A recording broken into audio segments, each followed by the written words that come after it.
Oui, donc c'est un bouquin que j'ai fait avec une journaliste qui s'appelle Aude Loriot, qui s'appelle Des intrus en politique, et qui traite de plusieurs choses. D'abord, de toutes les discriminations dans le monde politique, discrimination contre les femmes, et ce que l'on va appeler généralement, avec tous les problèmes que ça pose, les minorités, c'est-à-dire les racisés, les homosexuels, mais aussi les classes populaires.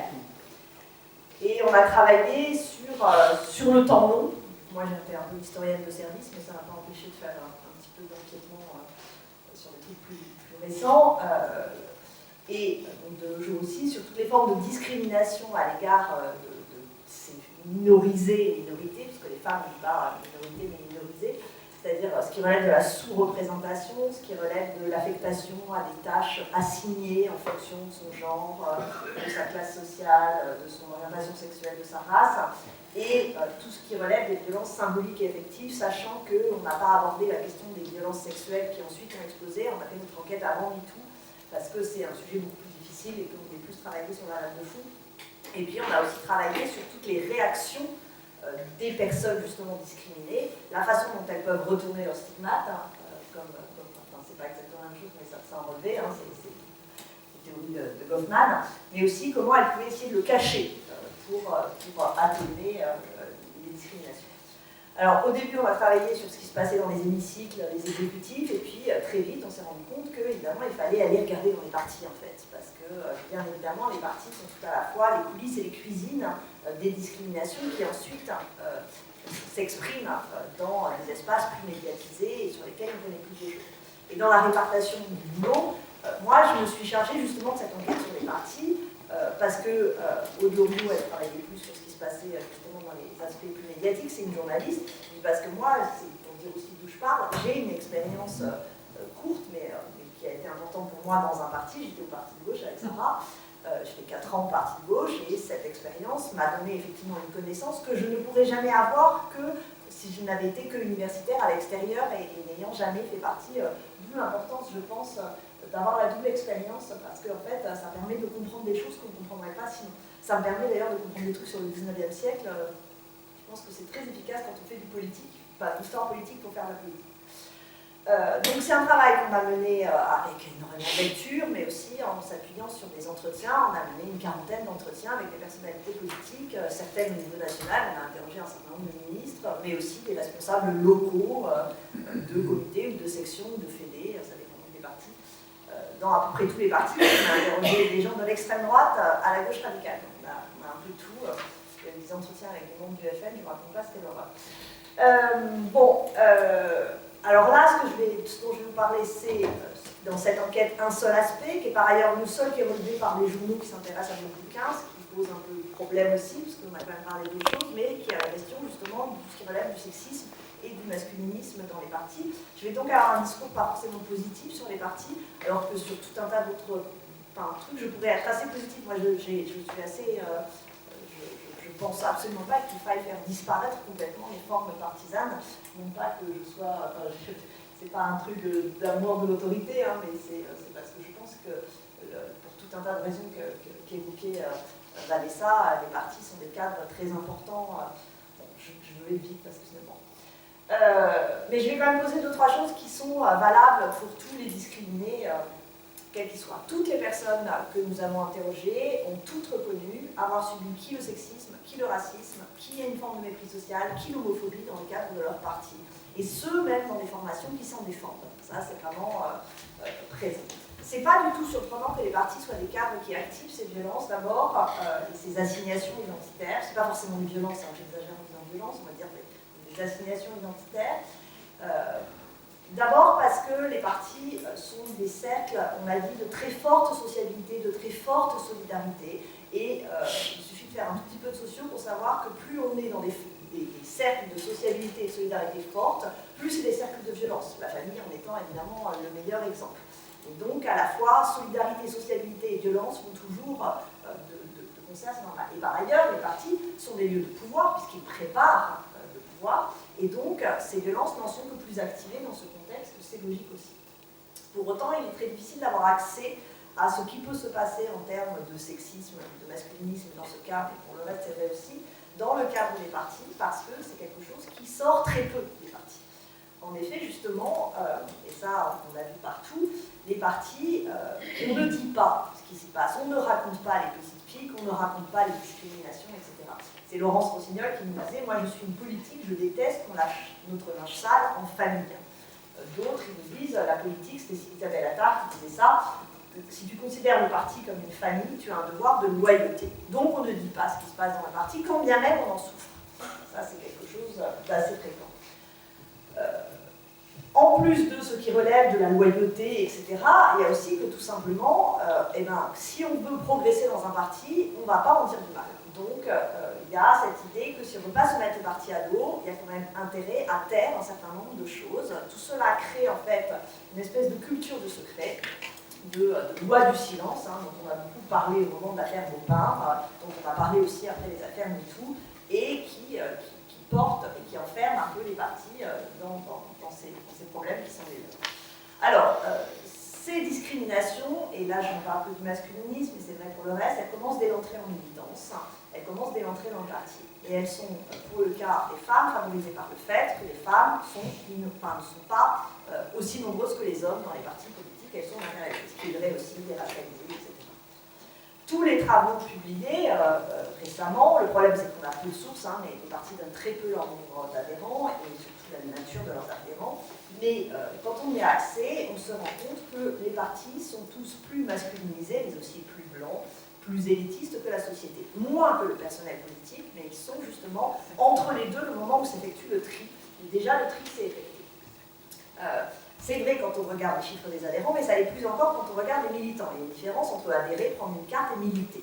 Et les militants, il y a encore moins de femmes que par rapport au nombre d'adhérents. Ce qui s'explique très facilement, suite d'avoir milité pour le savoir, la militance c'est quelque chose de très chronophage, c'est quelque chose qui impacte forcément la vie privée, et dont les horaires sont très souvent incompatibles avec une vie de famille et surtout avec des jeunes enfants. Ce qui fait que quand on regarde les femmes présentes dans les partis, soit elles sont très jeunes, elles n'ont pas encore d'enfants, soit leurs enfants sont suffisamment âgés pour qu'elles reprennent une vie politique. Mais il y a donc une sous-représentation des femmes entre, en gros, 30 et 45 ans. Une difficulté, les réunions c'est toujours à 19h, c'est vraiment le sale moment, mais c'est toujours à 19h, ce qui est une difficulté rencontrée par toutes les femmes en politique. Si elles n'ont pas quelqu'un qui les aide derrière, elles n'arrivent pas, elles ont beaucoup de mal. Moi je ne suis rentrée en politique que tard, tout simplement parce qu'avant j'avais mon môme dans la tranche 17h, 20h, et que donc il était impossible de se rendre à la moindre réunion. Alors ensuite, quand on rentre en passons des effectifs à la pratique. Pour les militants, la réunion politique, qui est un temps très fort du quotidien partidaire, que ce soit la réunion du comité de la section, le nom varie d'une formation à l'autre, elle est souvent genrée et excluante. Pas systématiquement, mais très souvent.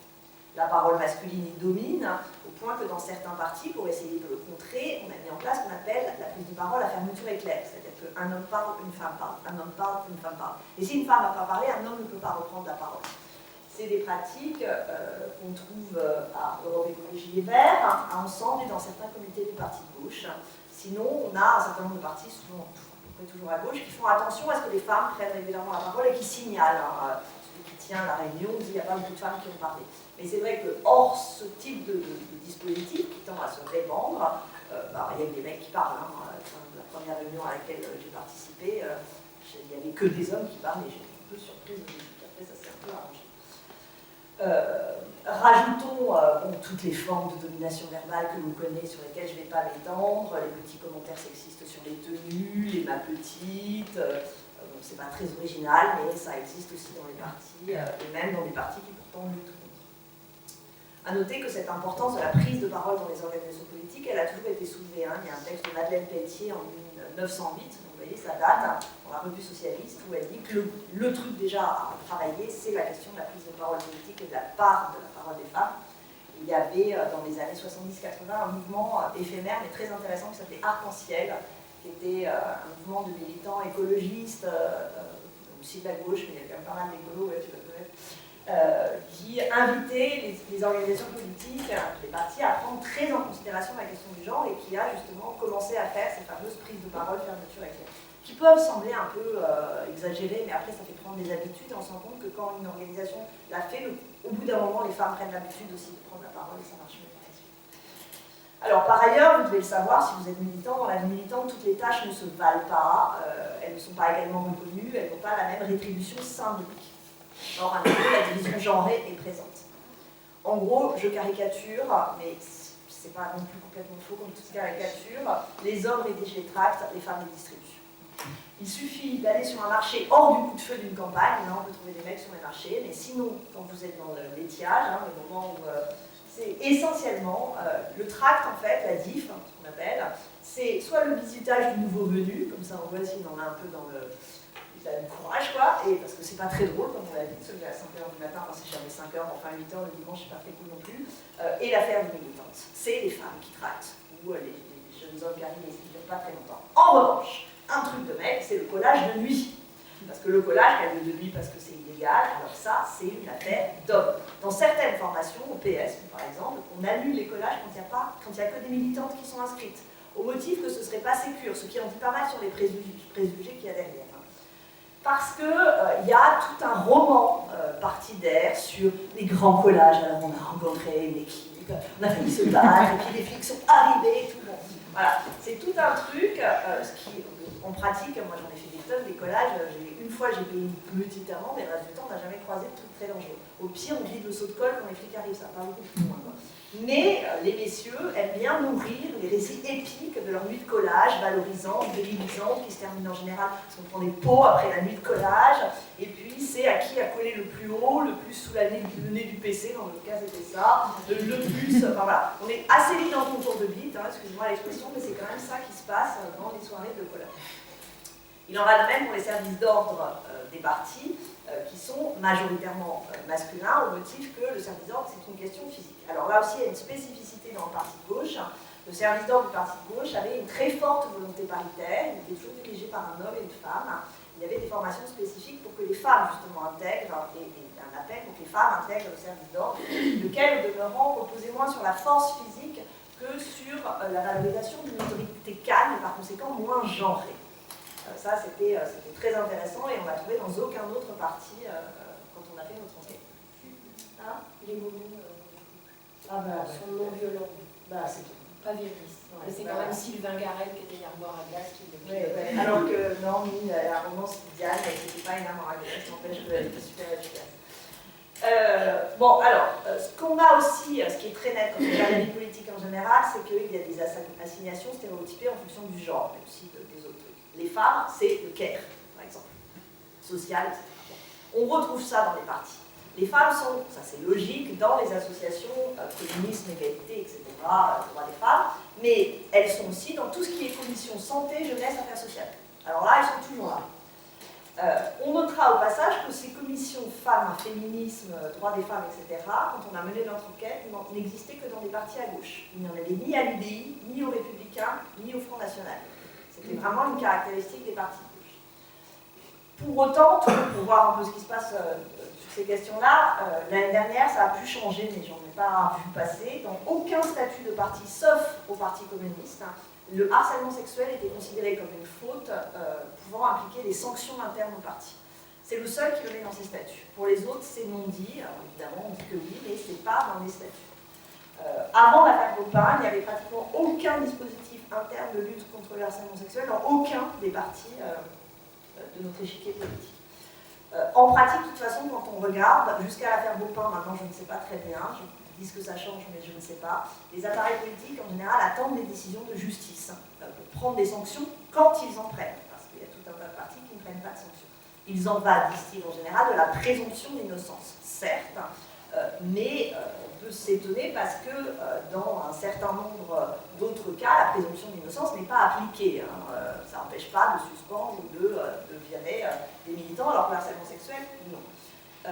Par ailleurs, alors que dans le monde de l'entreprise, quand quelqu'un a été condamné pour harcèlement sexuel, les employeurs sont tenus par la loi de sanctionner les salariés. Dans les partis, il n'y a aucune obligation de sanctionner quelqu'un, même s'il a été reconnu par la justice de harcèlement sexuel. Et il y a tout un tas de partis, surtout à droite, où il reste en face.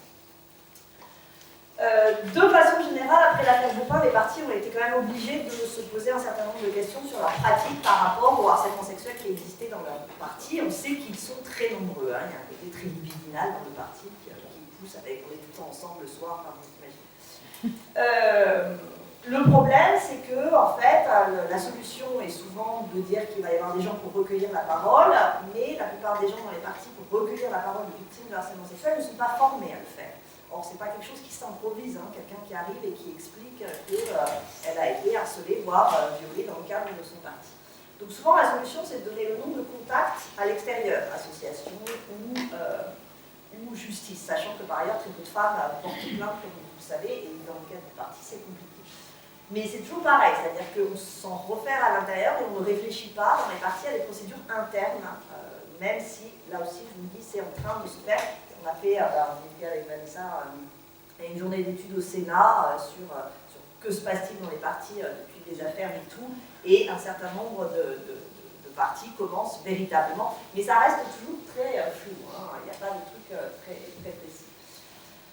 Alors, c'est vrai que, donc, on dit souvent les femmes sont moins intéressées que la politique que les hommes. En fait, quand on fait des enquêtes, on se rend compte que non, elles sont tout aussi intéressées, mais leurs expériences militantes sur le terrain, il y a une enquête, j'ai oublié d'apporter les chiffres, mais montre que c'est les plus déçues de leur expérience militante. Parce qu'elles se retrouvent à faire des tâches matérielles et elles ont un peu marre de faire le café, le compte rendu de la réunion, etc. Parce qu'elles n'arrivent pas à avoir de responsabilité et donc c'est pour ça qu'elles partent souvent de la vie politique. Alors là, je vous ai expliqué, c'est ce masculinisme dans la vie militante quotidienne. Évidemment, là où ça devient super aigu, c'est quand se pose la question du pouvoir. Qui aura le pouvoir? Et les premières luttes commencent quand il s'agit de prendre des postes en interne. C'est très important, un poste en interne. C'est là qu'on va avoir les premières mises à l'écart, assignations de violences identitaires. Qui sera secrétaire de section, etc. Qui aura un poste de permanence, qui veut dire du fric, qui conduira un courant. Bon. Là, ça commence. Et c'est vrai que quand on regarde à peu près toutes les organisations partidaires, ce sont des hommes blancs qui sont en poste de responsabilité, en surreprésentation par rapport aux autres. Alors, petit à petit, les partis ont évolué et ils ont, un peu d'ailleurs comme niveau national, adopté dans ce qui relève du législatif, on va dire, en tout cas des assemblées, des conseils, une forme de parité. Le dernier à le faire en la matière étant d'ailleurs les Républicains qui, quand il s'est créé, a reconnu la parité dans ses organes à plusieurs personnes. En revanche, les instances collégiales sont de plus en plus paritaires. En revanche, il y a très peu, quand il y a des postes de direction uninominale, c'est les hommes dans ces cas-là qui dominent de façon très générale. Une différence là aussi, le parti de gauche qui a adopté assez tôt la règle de la parité à tous les étages, c'est-à-dire qu'il n'y a jamais un dirigeant mais toujours deux dirigeants, c'est toujours un couple de dirigeants. Actuellement, par exemple, la coordination, enfin, il n'y a pas un président, il y a deux coordinateurs politiques, un homme et une femme, depuis Éric Coquerel et Nadège Simonet depuis 2017. Alors, il y a évidemment quelques bémols, on le sait par exemple aussi dans les couples dirigeants, dans les exécutifs départementaux, je veux dire les conseils départementaux. Couple, ça suffit pas, ça ne signifie pas égalité dans le couple. Ça se saurait, sinon on aurait moins de problèmes à la maison. Or, qu'est-ce qui peut poser dans ces couples paritaires? C'est que, en fait, comme il y a moins de militantes que de militants, ces couples paritaires dirigeants mettent ensemble des femmes qui souvent ont beaucoup moins d'expérience militante que les hommes, qui ont mis plus de temps à monter parce qu'ils sont plus nombreux. Et ces différentiels d'expérience militante se font en général au détriment de la femme, qui par conséquent a moins de réseau, moins de connaissances, moins d'habitudes, moins d'éléments de langage. Et donc finalement il y a un différentiel de savoir qui la met en position d'infériorité. S'il n'y en a pas conscience, ça peut se retourner contre elle. Il y a une étudiante de master qui s'appelle Elisa Moros qui a fait un mémoire de master très intéressant justement sur les co-secrétaires femmes au parti de gauche dans les années 2014-2016. Et elle montre des situations très variables, des situations de très grande égalité dans lesquelles les femmes ont appris énormément, et des situations où elles ont vécu ce qu'elles qualifient comme relevant du sexisme. Et évidemment, ça dépend complètement des situations.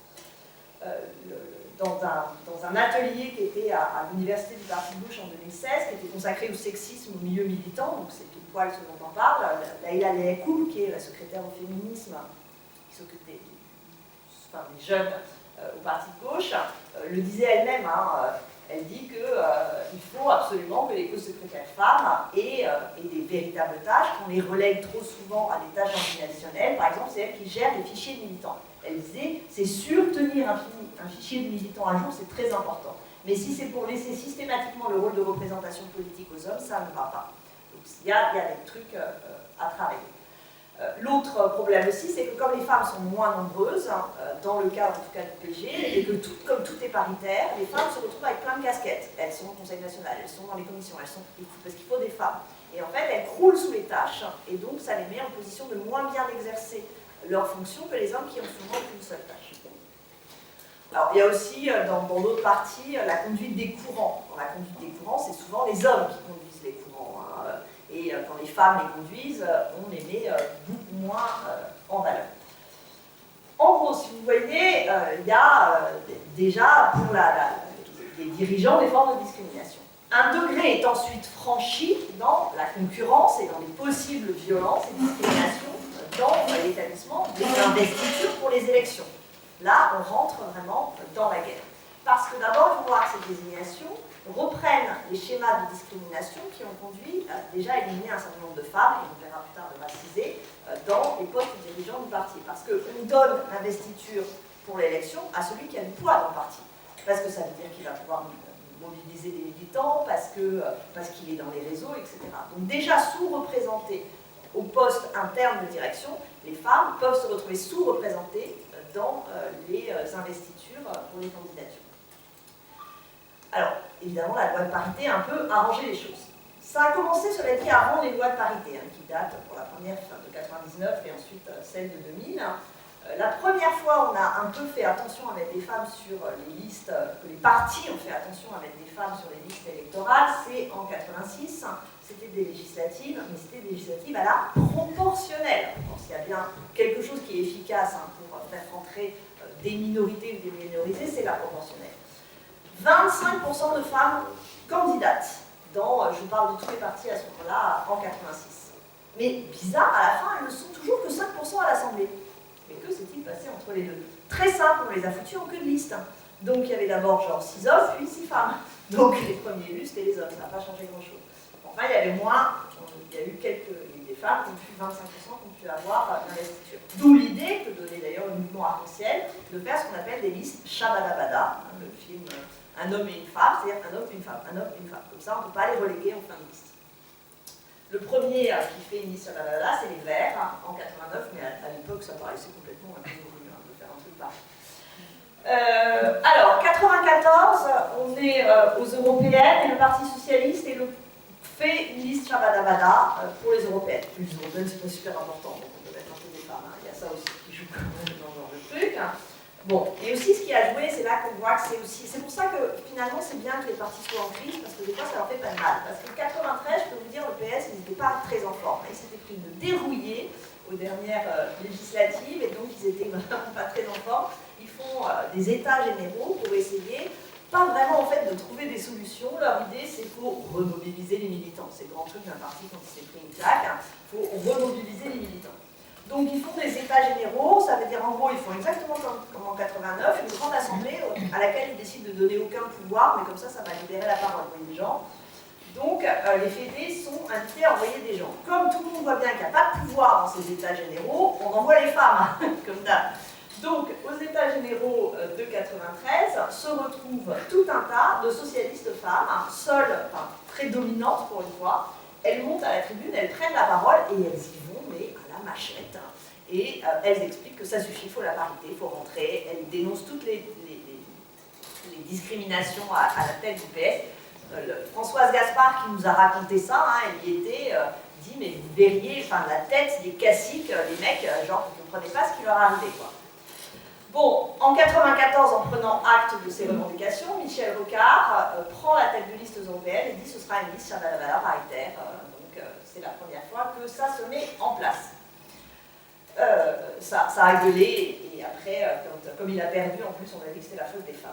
Alors, tout ça, on est resté dans les européennes. Évidemment, vous doutez bien, le vrai enjeu, c'est les législatives. Et le problème des législatives en France, c'est qu'en dehors de 86, on est dans un système proportionnel. Enfin, on est uninominal, donc il y a une personne. Donc là, c'est un mec ou une femme, il n'y a pas trop le choix.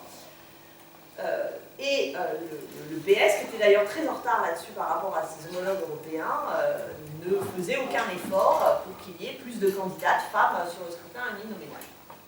Pourtant, en 1996, Jospin annonce qu'il y aura 30% de candidates femmes. Ça pose problème dans son parti, sa gueule, mais il y tient. Il veut faire établir une liste de 30% de circonscriptions dont ils seront réservées à des femmes. Alors là, je ne vous raconte pas le hurlement. Parce qu'en fait, la plupart de ces hommes socialistes avaient été éliminés avant, ils voulaient récupérer leur circo, parce qu'il y a un côté fief, on le sait. Or, merde, leur circo était réservé à une femme. Catastrophe, ça ne leur a pas plu du tout.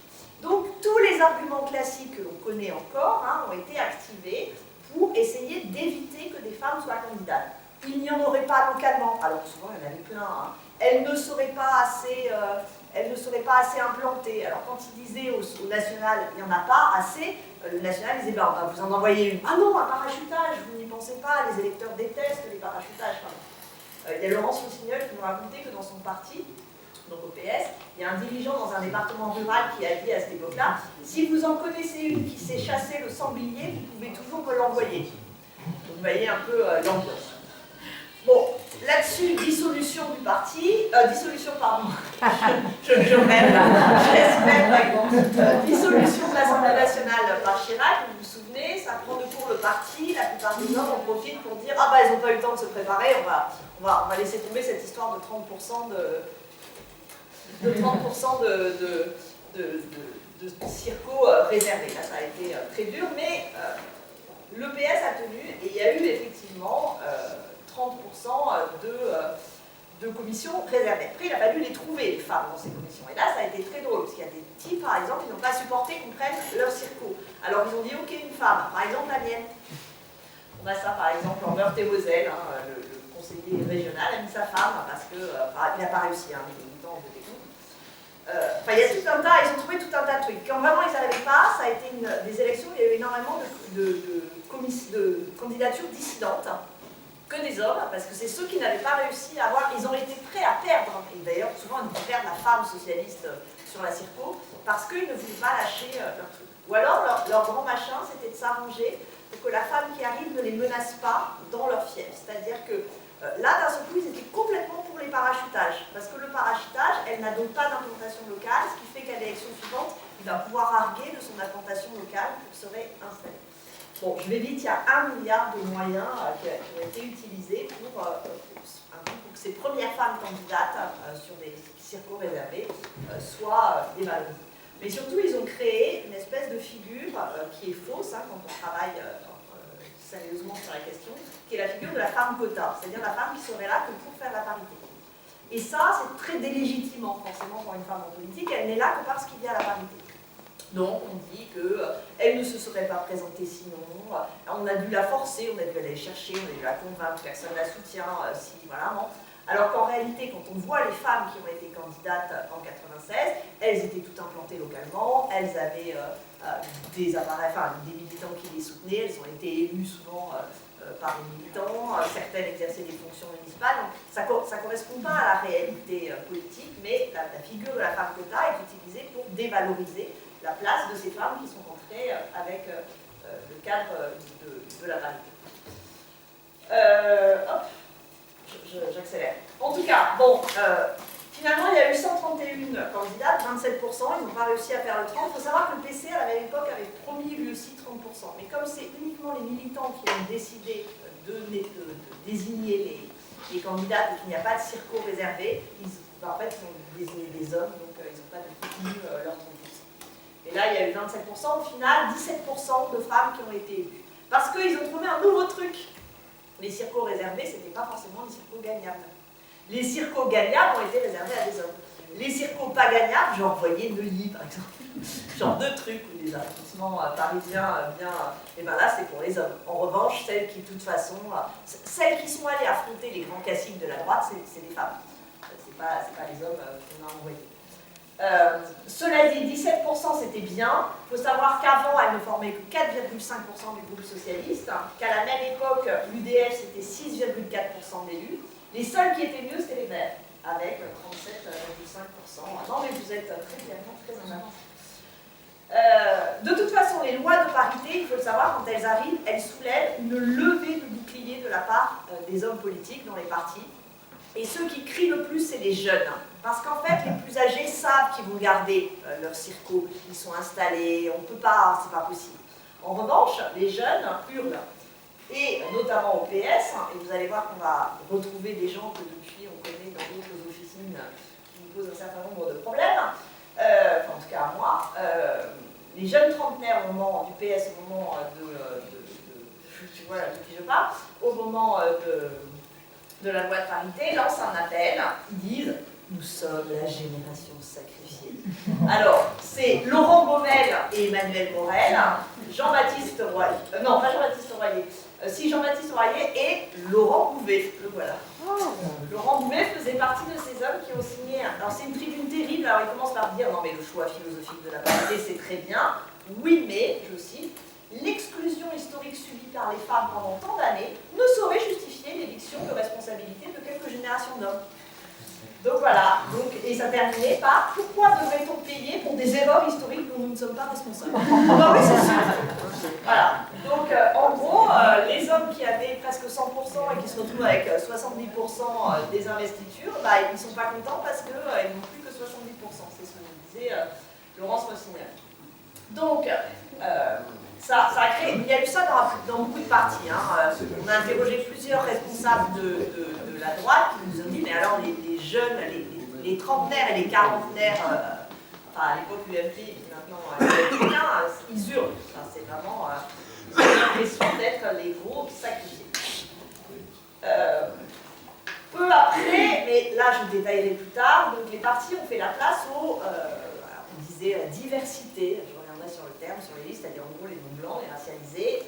Et l'un des effets, en fait, et c'est pour ça que je reste quand même dans les pratiques féministes, c'est que en fait, toujours ceux qui veulent garder, il faut quand même imaginer, je caricature, hein, parce qu'en plus ça va bientôt être l'heure de bouffer, donc j'essaie de vous réveiller, mais le mâle blanc, dans son fief, c'est qu'il ne veut pas, partisan dans son fief, il ne veut pas laisser la place. Donc, il sait que sur la liste, il va falloir faire rentrer un des femmes, deux des racisés. Qu'est-ce qu'il fait? Eh bien, on choisit les femmes racisées. Et voilà. Et donc, ce que ça a donné, c'est tout un tas de pratiques qui fait que, pour faire je mets plein de guillemets parce que c'est évidemment pas ça, les quotas de diversité, on les a fait rentrer dans le quota paritaire, donc dans les femmes. Ce qui a été défavorable aux hommes racisés qui n'ont pas du tout profité, et qui le disent, hein, mais qui a aussi posé des problèmes aux femmes, d'autant qu'en plus, la plupart, mais j'y reviendrai cet après, ont été sélectionnés un peu sur le physique. Oh, elle est jolie. Oh, elle est pas mal celle-là. Non, mais prenez la marocaine, elle est très mignonne. Et ça donne des trucs terribles, mais j'en parlerai ça après. Voilà.